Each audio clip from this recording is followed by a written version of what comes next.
Welcome to Awakening with Brahmakumaris. You're watching Healer Within. Welcome, sister. Thank you so much. Om Shanti. Om Shanti and welcome to Healer Within. Thank you. Yesterday we were speaking about the computers and deleting files and files and files. But I realized that when even after deleting, I still had to go to the recycle bin and delete there also. Because nothing could just go easily. Absolutely. Very beautiful. Like you said, you had a thought, a negative thought, and you said, okay, it's out, full stop, over, delete. So at that time, what you were able to do is deleted that thought. So this is like deleting the file from the computer. You were able to delete that thought at that time, but you still haven't deleted the memory of that situation or the pain that was created when that situation took place. That's at a deeper layer.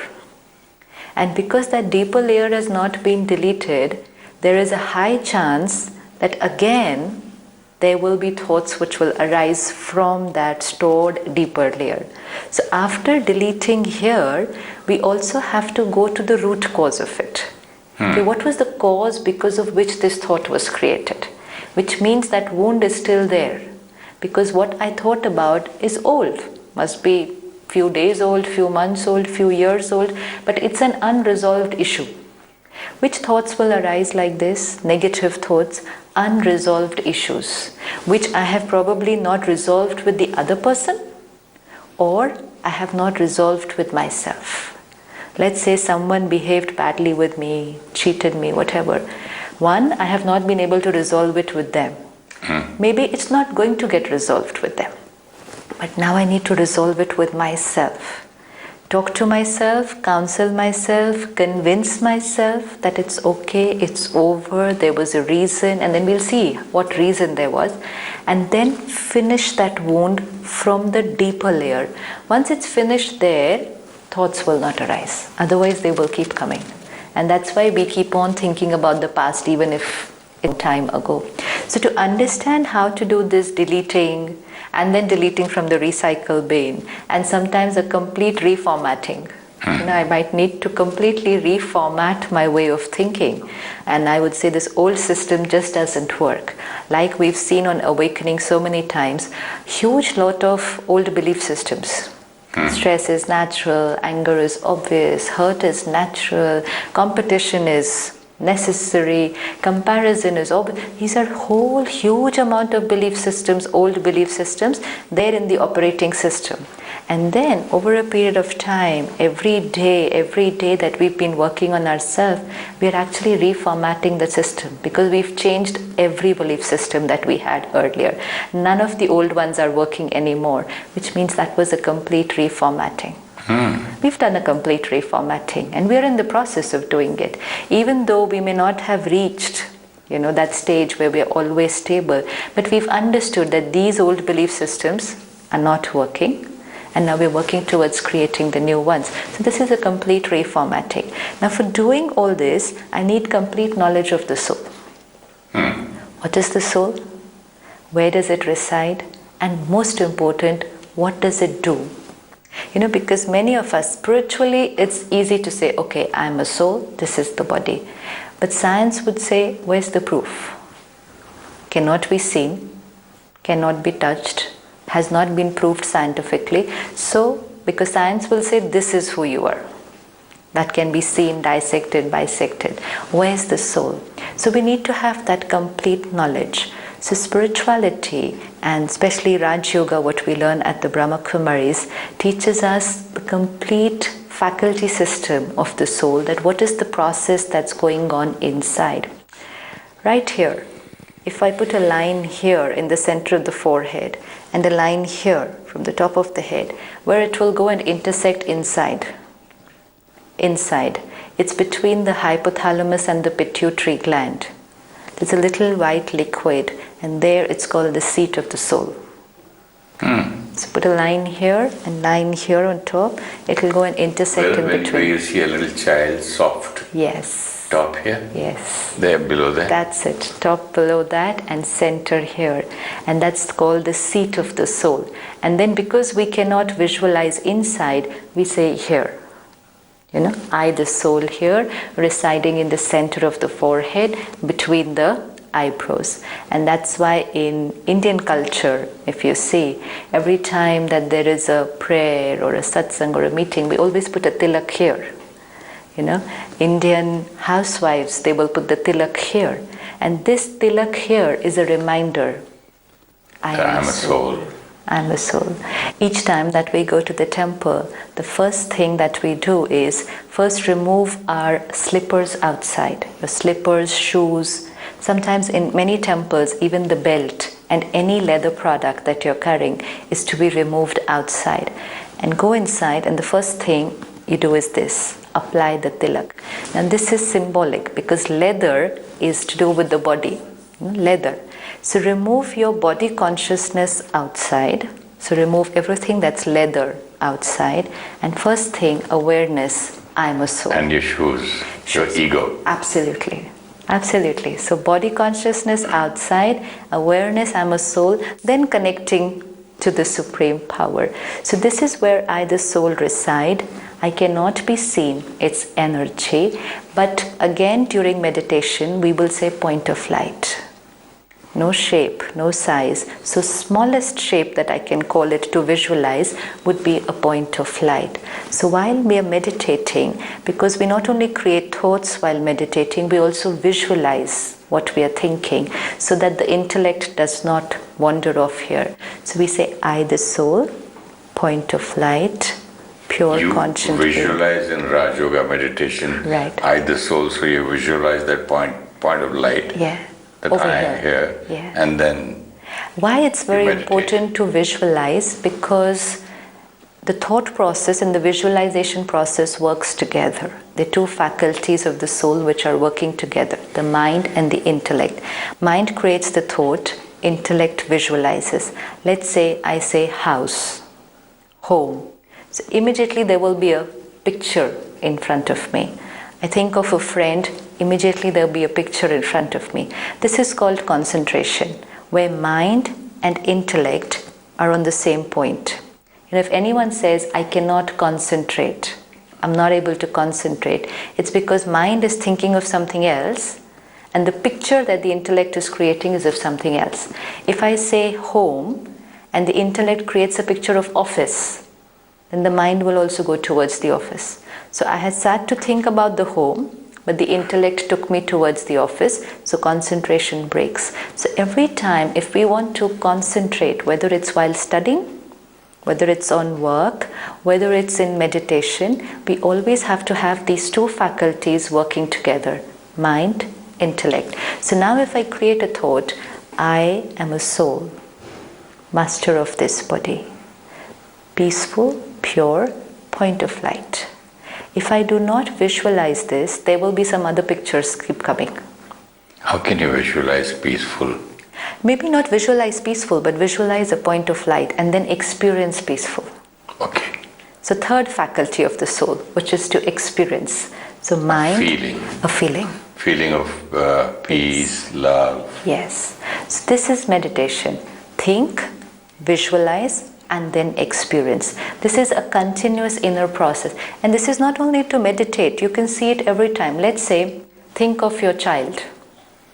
So what will happen immediately? First you'll create a thought of anything to do with the child, some habit, some word they said, something that they've done, or where are they today, what are they doing. This will be a thought.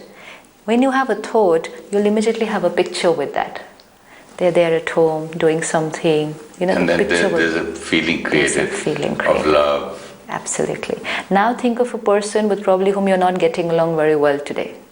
Feeling of anger, hatred. So these are the three faculties of the soul: thinking, visualizing, and then experiencing. Like this is one body, but it has hands, legs, different organs which are used to coordinate all the work. Similarly, one energy.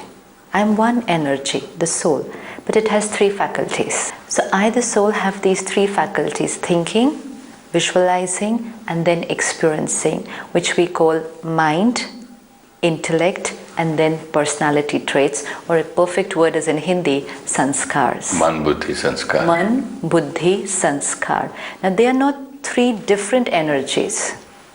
They're just one energy doing three things. It's like you're one person, but you one person are a father also, are a husband also, are a friend also, are a brother also. Person is one. Similarly, energy is one. Soul is one. But that same soul does the work of thinking, does the work of deciding, and does the work of experiencing and storing the memory. So when I, the soul, am thinking, we call it the mind. Okay. It's not different. Okay, I am the mind that I time? am the mind, yes. Oh, at that time when I'm thinking, I'm the mind. I'm the mind. Many times we say mind, body, soul. Or we say mind and soul. So mind and soul are not different. It's the soul which thinks. Okay. It's one energy. See, mind. Let's look, even if we're not able to believe that soul exists or what is the soul, we all know about the mind. We've all experienced the mind. Can't be seen, can't be proved scientifically, and yet everybody knows that I have a mind. How? Because I can feel myself thinking. I know I'm thinking. And if anybody says, where is the thinking happening? We'll say it's here somewhere. I'm not thinking here.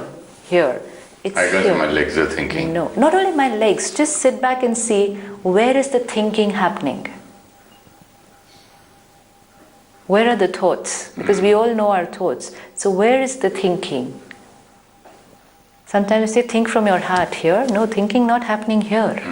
Thinking is happening here. Yeah, you usually do like this when you think, and like Absolutely. this. And Yes. I can't remember like that. Yes, here. So why here? Because the thinking is happening here. So I, the soul, when I'm thinking, it's called the mind. And the mind creates 25 to 30 thoughts per minute. 5 to 30 thoughts per minute. This is scientifically proved. You have something known as a EEG, an electroencephalograph, and this gives you the scientific data that on an average, a normal human being in the normal state of mind is creating 25 to 30 thoughts per minute. If I'm relaxed, peaceful, calm, it'll come down a little lower, and if I'm stressed, it'll go a little higher. But on an average, 25 to 30 thoughts per minute, and which on an average would come to about 40 to 60,000 thoughts a day.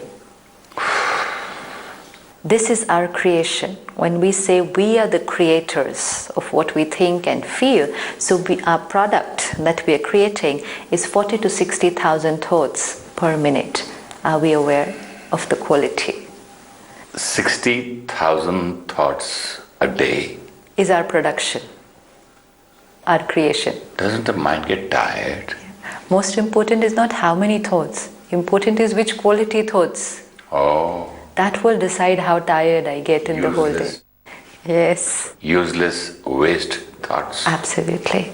Broadly, we'll be able to classify it into negative thoughts, where it's toxic. It's anger, it's resentment, it's revenge, it's jealousy, criticism. This will all go into the category of negative thoughts. Then, like you said, waste thoughts, gossip. Not negative, but idle. No use. Gossip, thinking too much about the past, thinking too much about the future, not in my control, would go into waste thoughts. Just like a car is just on. Neither it's moving back or front. Absolutely. And running and useless. Beautiful. Wasting the petrol, wasting the gas, yes. And the energy of the car and pollution. Perfect example. Now this is what we are doing the whole day. Wasting the energy here and having an effect also on the car, because it's damaging the car every time we're creating these kind of thoughts. So waste thoughts, negative thoughts. Third is necessary thoughts. I have to go to work. I have to do this today. Necessary, neutral thoughts. Fourth, positive thoughts. Now, many of us today are saying positive thinking. So we would say affirmations. I can do this. You can do this. Everything will be fine. You are a nice person. These are positive affirmations. So positive, negative, necessary, waste. And fifth type of thoughts, elevated thoughts. pure, elevated thoughts, which we will say soul conscious thoughts. Okay. Positive thoughts are not soul conscious thoughts. Positive thoughts could be, yes, you can do it. This is a positive affirmation. But soul conscious thoughts are when I am thinking and creating thoughts from that consciousness that yes, I am a soul. So when I create a thought, I'm a pure, peaceful soul, master of this body. This is a soul conscious thought. I'm talking to another pure, peaceful being. This is a soul conscious thought, which is more powerful than even a positive thought. So when we say 50 to 60,000 thoughts in a day, what makes us feel tired or drained out is because we've had more of negative and waste thoughts. On an average, what psychiatrists say is 80% of the time we're living in the past. 80% of the time. 15% of the time we're living in the future. So actually 95% would go into the category of, like you said, standing still, neither here nor there, and not being in the present Running moment. on the spot. Absolutely. So that's waste thoughts. Now remaining 5%, some would go into the negative thought category, some would go into the necessary thought category. How much would be positive thoughts? And then how many soul conscious thoughts? Today, hardly any. And that's why I will feel tired by the end of the day, because too many thoughts and heavy quality, that makes me feel heavy. See yourself on the day when you haven't had very negative thoughts, you want to feel very nice. Yeah, sometimes I feel I haven't done anything today. Why am I tired? Yeah. When we say I haven't done anything today, it's probably physically I haven't done anything today, which means I haven't used my body to do much today. But I haven't done anything today. Did I stop thinking today? So I have been doing a lot of work today, and we never stop thinking, not even when we are sleeping. The mind doesn't stop. I haven't done anything today and I'm tired means I have been thinking. Yes, I have done a lot today. I have done a lot today. I said I haven't done anything today. That's what you mean when you say depletes your energy. I could be sitting just in this one chair and not get up for the next 24 hours. So physically, I haven't used my body to do anything today. But then the more I'm sitting idle physically, actually, I'm thinking a lot of things. And I've carried very heavy weight today. Probably thought about the past, thought about something, worried about the future, anxiety about what's going to happen, angry probably with what's going on around me. But physically, I haven't done anything today. Yeah, because when your energy is depleted, you get irritable also. Absolutely. And furthermore, Absolutely. the more you get irritated, the more you get tired. And more the energy gets depleted, then you get more irritated. And then when you go to sleep in the night, when the whole day has been like this, even whether it's physically you were doing or not doing, even physically if I'm busy, I'm doing a lot of work, mind, what is the quality of thoughts that I have been creating the whole day? If there's been irritation, anger, resentment, hatred also sometimes, hurt, upset, crying, when I go to sleep in the night, because I don't have any system or method of packing off, cleaning my files here, when I go to sleep, the body goes to sleep. Mind is still working. Absolutely. Why do we need rest? When we say we need 6 to 8 hours of rest, who needs rest? When I say I need rest of 6 to 8 hours, who is it that needs rest? One is the body needs rest, all the muscles need to relax and re-energize for the next day. But it's also I need rest. But do I rest? And the best sign to check this is, how do I feel when I wake up the first thing in the morning? How am I feeling? How many of us have this experience that if I put a morning alarm, and whatever time I've put the alarm, and when the alarm rings, or today when it rings on the phone, you want to put it on snooze and sleep for 5 minutes more? Everybody does that. Most of us want to do that. Sleep for 5 minutes more. This is the sign. In spite of having slept for 6 hours, I find the need to sleep for 5 minutes more. It means in those 6 hours, body slept well. That's why it's fresh and ready. Mind did not sleep. And why the mind did not sleep? Because the whole day the mind was very active, thinking of all these kind of things, and in that state only I went off to sleep. I did nothing to resolve all the issues that were in my mind during the day. I did nothing to sort them out, clean them out, unpack, rewind, nothing. I just went off to sleep. Which means the car was in the 5th gear. Mind was very fast, went off to sleep. It's still in the 5th gear. And then we can have dreams, lot of dreams, which is a sign that the mind is not sleeping, it's very active. And we can have all these turbulent thoughts which were there during the day still going on in the night. And then I haven't slept well. And now when I wake up in that state, tired, not fresh, my chances of now getting irritated are more. Right? So today I didn't take care of the mind, then slept in that state, woke up not fresh, got irritated and angry more, and then how will I sleep tonight? Again weaker. And then how will the next morning be? Again weaker. And over a period of time, this has become a vicious cycle. And most of us today are sleep deprived. We can find people sitting in the car falling off to sleep. We can find people sitting in programs and falling off to sleep.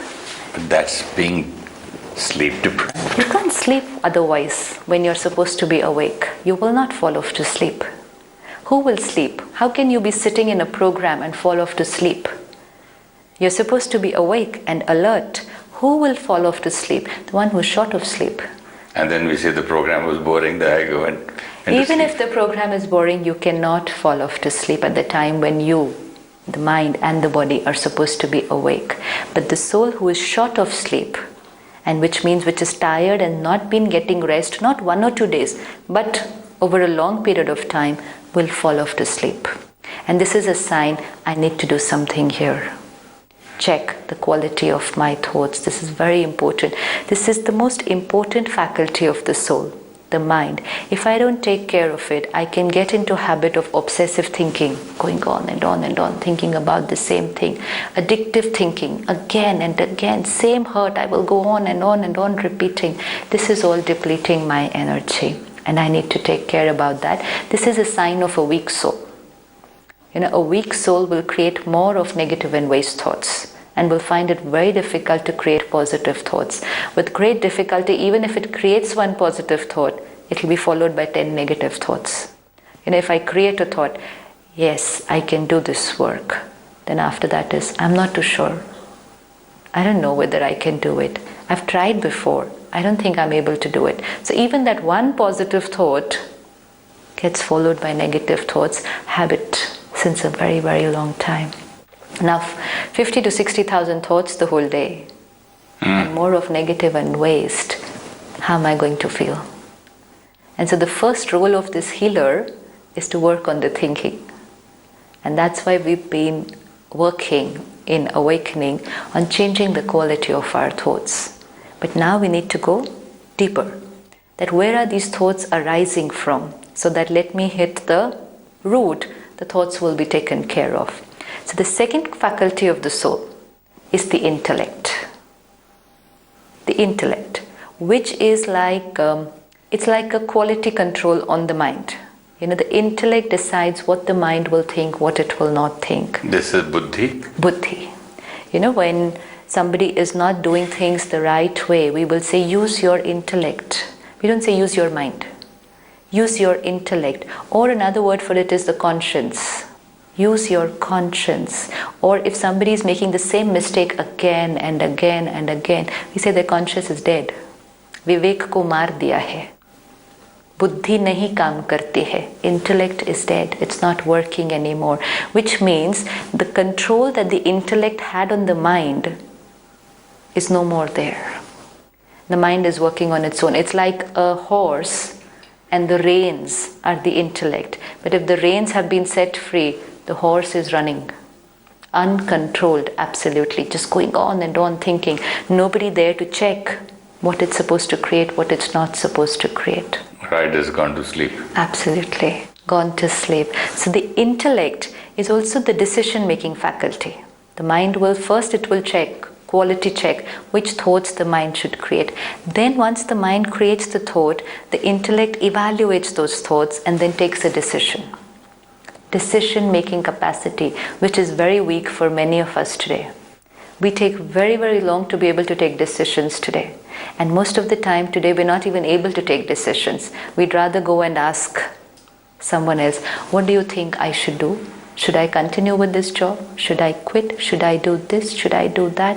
What should I wear today? What should we eat today? Everything, I'm finding it difficult to take a decision because my intellect is not being used in the right way. So mind will create thoughts, intellect will check those thoughts, evaluate it and take a decision. And once the intellect has taken the decision, now this will come out into action. And once this comes out into action, whatever act I perform, it will leave an impression.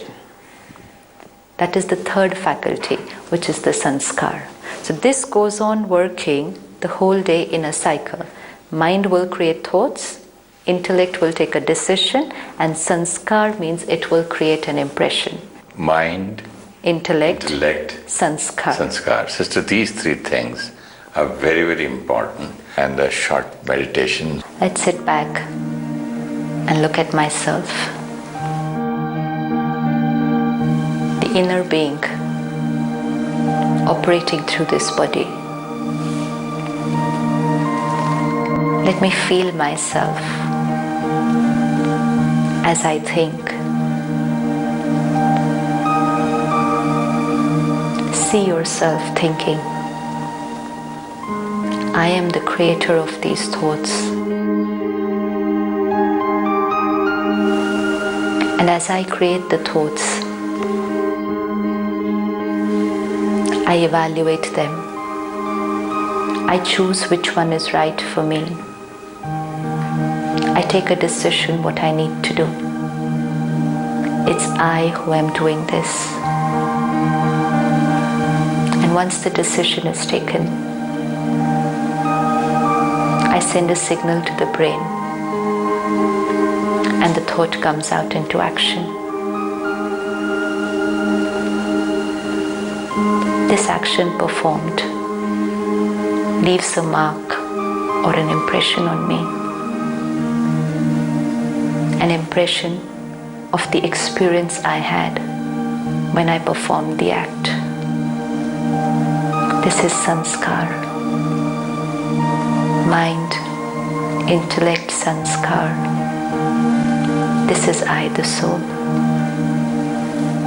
Om Shanti.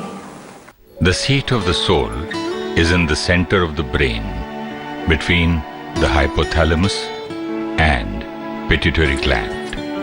In meditation, we visualize the soul as a point of light in the center of the forehead. The soul plays three roles. When I, the soul, am thinking, it's called mind. When I am analyzing and deciding, it is called the intellect. The decision comes into action, and every action leaves an impression called trait or sanskar. A weak mind creates too many thoughts and negative thoughts. A weak intellect is unable to discern between right and wrong and not able to take quick decisions.